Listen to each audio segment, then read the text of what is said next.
In today's video, I'm going to show you how to do one of my favorite music video effects of all time.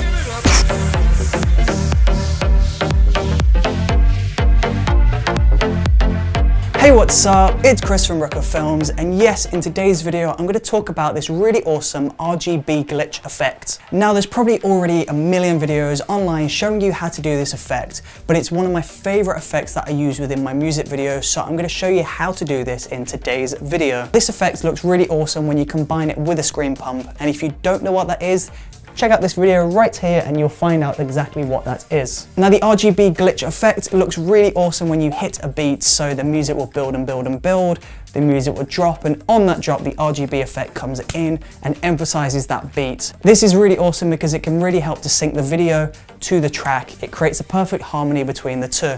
So once we're inside of Adobe Premiere Pro, we're just going to go through and we're just going to copy this video layer. This is our footage, so we'll just hold down on Option and drag that up a few times.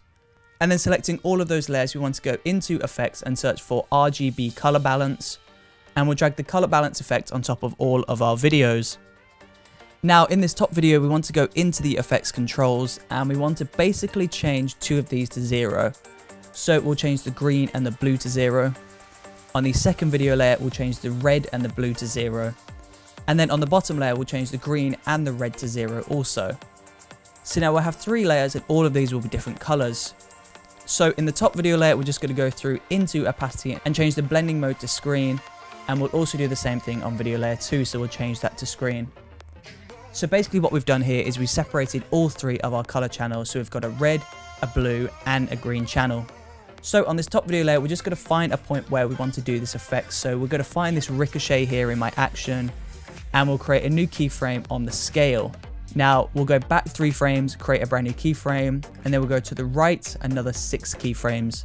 So we've got 3 keyframes, and then in the middle keyframe, we can just increase the scale of this keyframe. So we'll increase this to 105, but if I do an extreme example of this and pull this all the way up to 180, you can see how this effect is going to work. So if we play that back, you can see there's this really cool glitch effect happening, and you can also do the same thing on the other channels as well. So if we go down to the second video layer, and we'll do the same thing again, 3 new keyframes, we'll change the middle one to a higher number, and there you go, you can see there's a glitch effect again. So we'll go down to the bottom video layer, we'll do the same thing again, 3 keyframes, we'll change the middle one to a higher one on the scale. If we play this back from the very beginning, you'll see that there are 3 different glitch effects happening here. And there you go, it's a really simple effect, but it looks really awesome.